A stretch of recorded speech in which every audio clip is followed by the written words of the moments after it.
ನನ್ನ ಜೀವನನೇ ತಲೆ ಕೆಳಗೆ ಮಾಡಿಬಿಟ್ಟೆ. ಇವತ್ತು ನೀನು ತಲೆ ಕೆಳಗಾಗಿ ನೇತಾಡ್ತಾ ಇದೀಯ. ನಿಜ ಏನು ಅಂತ ಹೇಳಿದ್ರೆ ಬದುಕ್ತೀಯ. ಗಣೇಶ್ ತನ ಬಿಟ್ಬಿಡು. ಹೇಳು. I am innocent. I say. ನಿಜ ಹೇಳು. ನನಗೆ ಗೊತ್ತಿಲ್ಲ. ಗೊತ್ತಿಲ್ಲ? ಹೇಳು. ಗೊತ್ತಿಲ್ಲ.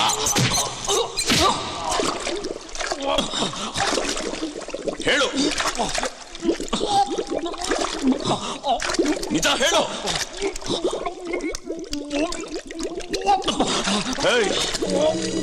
ನೂರಾರು ಊರು ಸುತ್ತಿಸಿ ನನಗೆ 10 ಕೆರೆ ನೀರು ಕುಡಿಸಿದ್ಯಾ.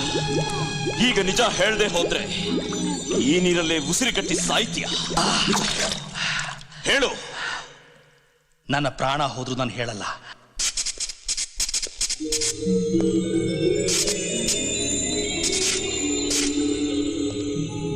ಯಾವ ಪಾಪನೂ ಮಾಡದೇ ಇರೋ ನನ್ನ ಒಬ್ಬ ಕ್ರಿಮಿನಲ್ ಆಗಿ ನರಹಂತಕನಾಗಿ ತೋರಿಸಿ ನನಗೆ ನನ್ನ ಕಡೆಯವರಿಗೆ ಶಾಕ್ ಕೊಟ್ಟೆ. ಈಗ ನಾನು ಕೊಡೋ ಶಾಕ್ ಟ್ರೀಟ್ಮೆಂಟ್ ಇಂದ ನೀನು ಬಲಿಯಾಗ್ತೀಯ. ನಿಜ ಹೇಳು. ನಿಜ ಹೇಳು.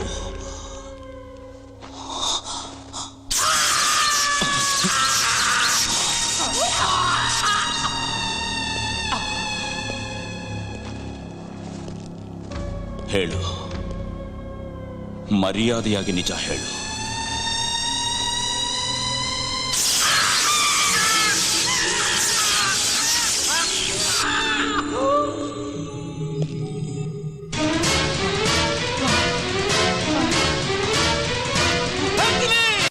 ಹೇಳೋದೊಂದು ಮಾಡೋದೊಂದು ಅನ್ನೋದು ರಾಜಕಾರಣಿಗಳ ಪಾಲಿಗೆ ಸರಿ. ಆದರೆ ಆ ವರ್ಷನ ನನ್ನ ಹತ್ರ ತೋರಿಸ್ಬೇಡಿ ಮೇಡಮ್. ಏನು ಮಿಸ್ಟರ್ ಶರ್ಮಾ, ನೀವು ನನ್ನನ್ನು ಅರ್ಥ ಮಾಡ್ಕೊಂಡಿಲ್ವಾ? ನೊಂದಿರೋ ಮನಸ್ಸನ್ನ ಮತ್ತೆ ನೋಯಿಸಬೇಡಿ. ಮೊದಲು ಆ ಗಣೇಶನಿಗೊಂದು ದಾರಿ ತೋರಿಸಿ. ಅವನು ತುಂಬ ಸಮಸ್ಯೆ ಆಗ್ಬಿಟ್ಟಿದ್ದಾನೆ.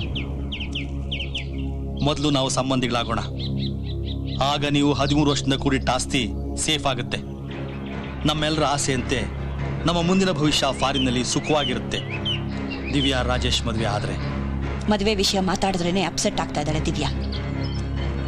ಅಷ್ಟು ತಲೆ ಕೆಡಿಸಿಟ್ಟಿದ್ದಾನೆ ಆ ಗಣೇಶ್. ಆಮೇಲೆ ಅದು ರಾಧಾಂತ ಆಗಿ ಜನರ ಮುಂದೆ ಹೋದ್ರೆ ಮಗಳ ಆಸೆನೇ ನೆರವೇರ್ಸಕ್ಕಾಗ್ದಲೇ ಇರೋಳು ಜನಗಳನ್ನ ಏನು ನೋಡ್ಕೋತಾಳೆ ಅಂತ ಜನ ಆಡ್ಕೋತಾರೆ. ಆಗ ಆಸ್ತಿ ಜೊತೆ ಅಧಿಕಾರನೂ ಕಳ್ಕೋಬೇಕಾಗತ್ತೆ.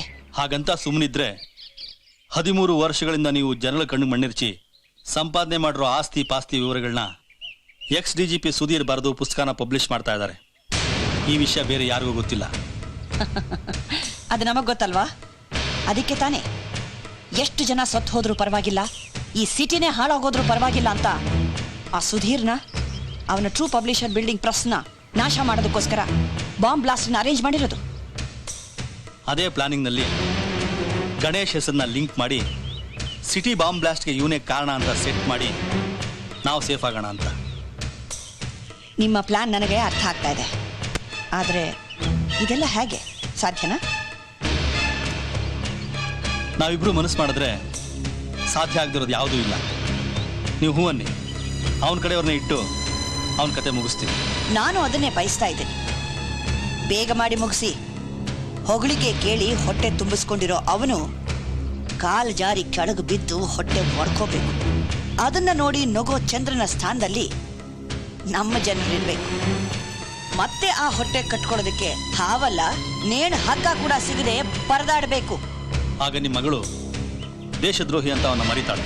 ಅಫ್ಕೋರ್ಸ್. ಅವನ ಕುತ್ತಿಗೆಗೆ ಪಾಶ ಹಾಕೋ ಆ ಪುಣ್ಯಾತ್ಮ ಯಾರು? ಜೀವನದಲ್ಲಿ ಬರೀ ಸಮಸ್ಯೆಗಳನ್ನೇ ತುಂಬಿಕೊಂಡಿರೋ ಅವನ ಸ್ನೇಹಿತ ಭಾಷಾನಿಂದಲೇ ಅವನ ಕತೆಗೆ ಮಂಗಳ ಹಾಡ್ತೀನಿ.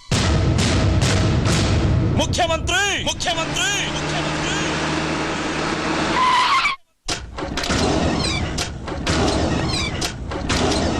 ಅಂತೂ ನೀನಾಗಿ ನೀನೇ ಬಂದು ಒಳ್ಳೆ ಕೆಲಸ ಮಾಡಿದೆ.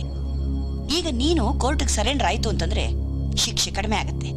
ಬೇಕಾದ್ರೆ ನಾನು ಗವರ್ನರ್ ಹತ್ರ ಮಾತಾಡ್ತೀನಿ. ಮಾತಾಡಿ ಮಾತಾಡಿ ಜನರನ್ನ ಮುಟ್ಟಾಳರನ್ನಾಗಿಸಿ ಅವರನ್ನ ಮೆಟ್ಟಿಲುಗಳನ್ನಾಗಿ ಮಾಡಿ ಮೇಲೆ ಹತ್ತಿ ಮೆರೆದಿದ್ದು ಸಾಕು ಮೇಡಮ್. ಹೇಳಿ, ಬಾಂಬ್ ಬ್ಲಾಸ್ಟ್ ಮಾಡಿಸಿದ್ದು ಯಾರು? ನಿಮ್ಗೆ ಸಪೋರ್ಟ್ ಮಾಡಿದ್ದು ಯಾರು? ಅದಕ್ಕೆ ಕಾರಣ ಏನು?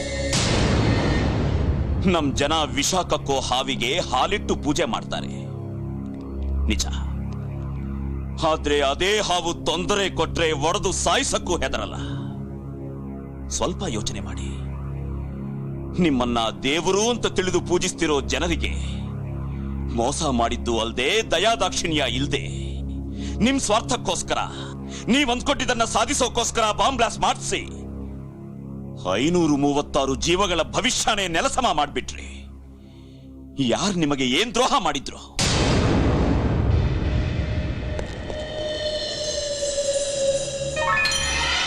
ಸತ್ಯಕ್ಕೆ ನಾನೇ ಸಾಕ್ಷಿ. ಆ ಭಾಷಾ ಕೂಡ ಇವನ್ನ ಉಳಿಸಕ್ಕೋಗಿ ನನ್ನ ಕೈಯಿಂದನೇ ಸತ್ತ. ಈಗ ನಾನು ಸತ್ರೂ ಪರವಾಗಿಲ್ಲ, ಸತ್ಯನ ಒಪ್ಕೊಳ್ಳಿ. ಬಾಯಿ ಬಿಟ್ಟು ನಿಜ ಹೇಳಿ. ಇಲ್ಲ, ನಾ ಹೇಳಿದ್ದು ಸುಳ್ಳು. ನಾನು ಶಿಕ್ಷೆ ಅನುಭವಿಸೋದೇ ನಿಮಗೆ ಸಂತೋಷ ಅನ್ನೋದಾದ್ರೆ ಹೇಳಿ ಮೇಡಮ್, ಏನಿದೆ ನಿಮ್ಮ ಮನಸ್ಸಿನಲ್ಲಿ?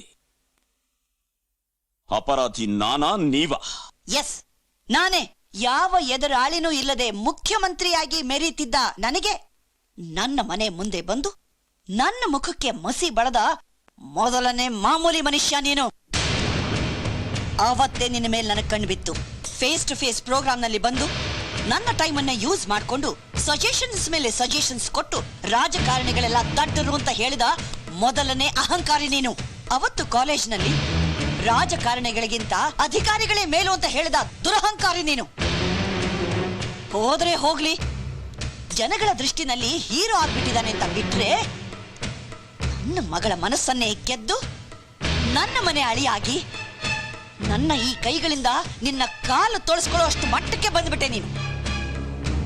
ಆಗ ನಿನ್ನನ್ನ ಮಟ್ಟ ಹಾಕೋದಕ್ಕೋಸ್ಕರ ಬೀಗರಾಗೋದಕ್ಕೆ ಆಸೆ ಪಟ್ಟಿದ್ದ ವಿಕ್ರಮ ಶರ್ಮಾ ಅವ್ರಿಗೆ ಹೇಳಿ ನಿನ್ನ ಅಪ್ಪಾಶನ ಕರೆಸಿ ಬೆಂಕಿಲಿ ಕಾಯಿಸಿ ಚೆನ್ನಾಗಿ ತಟ್ಟಿ ದೇಶದ್ರೋಹದ ಆಯುಧ ಮಾಡಿದ್ವಿ.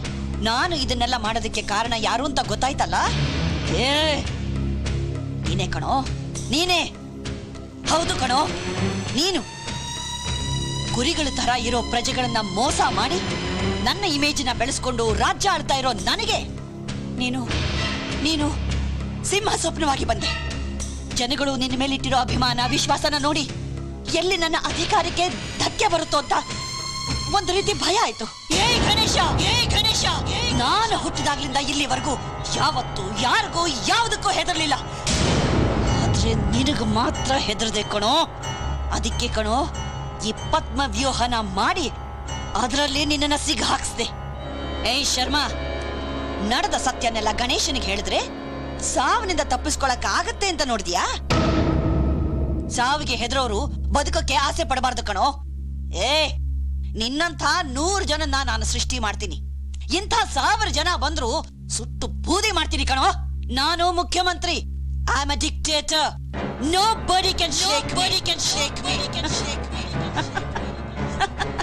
ಏನು ನೋಡಿದ್ಯಾ? ನೀನು ಭಿಕಾರಿ ಆಗಿದ್ಯಾ, ನಾನು ಮಹಾರಾಣಿ ತರ ಮೆರಿತಾ ಇದ್ದೀನಿ. ಯಾರು ಏನು ಮಾಡಕ್ಕಾಗೋದಿಲ್ಲ ನನ್ನನ್ನ. ಈಗಲೂ ಒಂದೇ ಒಂದು ಫೋನ್ ಕಾಲ್ ಸಾಕು ನಿಮ್ಮಿಬ್ಬರನ್ನು ಮುಗಿಸೋದಿಕ್ಕೆ. ಹಾ,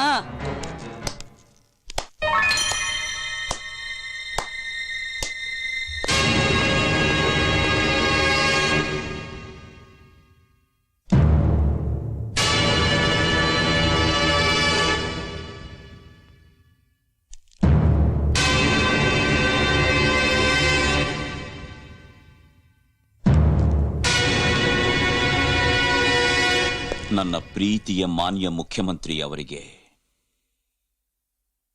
ಈ ಗಣೇಶನ ಧನ್ಯವಾದಗಳು. ನಿಂಬಾಯಿಂದಾನೇ ನಡೆದ ಸತ್ಯವನ್ನ ನಿರ್ಭಯವಾಗಿ ಹೇಳಿ ಯಾವುದು ಸತ್ಯಾನೋ ಯಾವುದು ಅಸತ್ಯಾನೋ, ಯಾರು ಅಪರಾಧಿ ಯಾರು ನಿರಪರಾಧಿ ಅಂತ ನಿರೂಪಿಸಿದಕ್ಕೆ ನಿಮಗೆ ನನ್ನ ಶತಕೋಟಿ ಅಭಿನಂದನೆಗಳು. ಡಿಐಜಿಯವರೇ, ಇವನು ಸಾರಿ ಮೇಡಮ್, ನಿಮ್ ನಾಟಕ ಎಲ್ಲ ಗೊತ್ತಾಯ್ತು. ನೀವು ಎಂತ ಮಹಾನ್ ನಟಿ ಮೇಡಮ್. ಆ ಎಂಗೇಜ್ಮೆಂಟ್ ದಿವಸದಿಂದ ಇವತ್ ತನಕ ಎಂತ ಆಕ್ಟಿಂಗ್ ಮಾಡಿದ್ರ. ಸರ್ಕಾರದ ಕೆಲಸ ದೇವರ ಕೆಲಸ ಅಂತ ನಂಬಿ ಹಗಲಿರುಳು ಶ್ರಮ ಪಡ್ತಾ ಇರೋ ನನ್ನಂತ ಅಧಿಕಾರಿಗಳಿಗೆ ನಿನ್ನಂತ ಪದವಿ ಪಿಸಾಚಿಯಿಂದ ವಿಮುಕ್ತಿ ಸಿಕ್ಕಿದ್ದಕ್ಕೆ ನನಗೆ ಸಂತೋಷ ಆಗ್ತಾ ಇದೆ.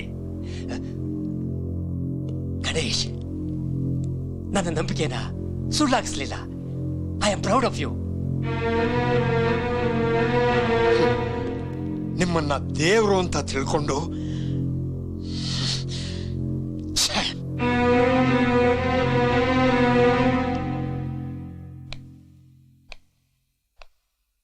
ಅಮ್ಮ, 9 ತಿಂಗಳು ಹೊತ್ತು ಹೆತ್ತು ಬೆಳೆಸಿರೋ ನೀನು ಅಮಾಯಕ ಜನರ ಜೀವನದಲ್ಲಿ ಮಾತ್ರ ಅಲ್ಲ, ನಿನ್ ಹೆತ್ತು ಮಗಳ ಜೀವನದಲ್ಲೂ ಆಟ ಆಡ್ಬಿಟ್ಟಿಯಲ್ಲಮ್ಮ. ನೀನು ನಿಜವಾಗ್ಲೂ ನನ್ನ ಅಮ್ಮನ ಅಮ್ಮ, ತಾಯಿನಮ್ಮ ನೀನು. ತಪ್ಪು ಮಾಡ್ಬಿಟ್ಟೆ, ತಪ್ಪು ಮಾಡಿದೆ.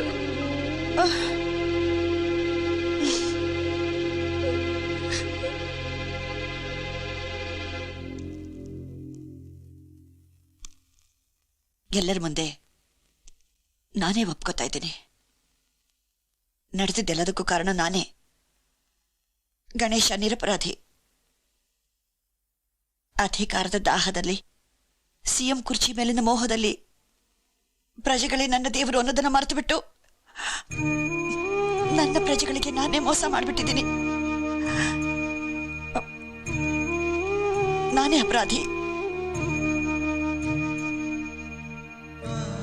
I am sorry Ganesh, I am sorry. ಜನರ ಮನಸ್ಸಿನಲ್ಲಿರೋ ನೀನೇ ಈ ನಾಡಿಗೆ ನಾಯಕನಾಗಬೇಕು. You are a great citizen. Commissioner ಅವರೇ, ನಾನೇ ಸರೆಂಡರ್ ಆಗ್ತೀನಿ. ಆದರೆ 1 ನಿಮಿಷ.